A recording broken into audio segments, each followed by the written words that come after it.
ఇంతకు మించి దిగజారడనుకున్న ప్రతిసారి జగన్మోహన్ రెడ్డి ఇంకా దిగజారుతూనే ఉన్నాడు. తెనాలిలో జరిగినటువంటి సంఘటన, కరుడుగట్టిన నేరస్తులు, భూ కబ్జాదారులు, గంజాయి స్మగ్లర్లు, అనేకమైనటువంటి దోపిడీ కేసుల్లో ఉన్నటువంటి వ్యక్తులు, హత్యా ప్రయత్నం చేసినటువంటి కేసుల్లో ఉన్నటువంటి వ్యక్తులు, సాక్షిలో అసత్యపు మాటలు రాస్తూ దళితుల్ని నమ్మించేటువంటి ప్రయత్నం, ఓదార్పు యాత్రకు పోవడం, గంజాయి స్మగ్లర్లు, భూ కబ్జాదారులు, రౌడీ షీటర్లు, గతంలోనే వీళ్ళ మీద రౌడీ షీటర్లు ఉన్నాయి. వీళ్ళను ఓదార్పు యాత్రకు వెళుతూ దళితుల్ని ఓదార్పు యాత్ర, దళితులకి అన్యాయం జరిగింది, ఓదార్పు యాత్రకు వెళ్తున్నాను, ఆ కుటుంబాలని పరామర్శిస్తానని చెప్పడం జగన్మోహన్ రెడ్డి యొక్క నీచ మనస్తత్వానికి ఇదొక నిదర్శనం. గతంలో జగన్మోహన్ రెడ్డి గారు ముఖ్యమంత్రిగా ఉన్నప్పుడు దళితుల మీద జరగని అఘాయిత్యాలు లేవు.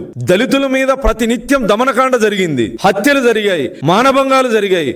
ఇన్ని జరిగినా ఏ రోజు కూడా జగన్మోహన్ రెడ్డి అనే వ్యక్తి దళితులకు అండగా బయటకు వచ్చినటువంటి పరిస్థితి లేదు. ఇతని పార్టీలో ఎమ్మెల్సీగా ఉన్నటువంటి అనంతబాబు అనే వ్యక్తి దళితుడిని చంపి డోర్ డెలివరీ చేసి ఆ ఇంటికి శవాన్ని అప్పగించి మీరు కేసు పెడితే మీ రెండో కొడుకును కూడా చంపుతామని బెదిరించినటువంటి అనంతబాబుని కనీసం పార్టీ నుంచి సస్పెండ్ చేయకపోగా, ఎమ్మెల్సీ పదవి నుంచి బర్తరాఫ్ చేయకపోగా ఆ దళిత కుటుంబాన్ని ఈ రోజుకి పరామర్శించినటువంటి సందర్భం లేదు. కనీసం ముఖ్యమంత్రిగా ఫోన్లో కూడా ఆ కుటుంబాన్ని పరామర్శించలే.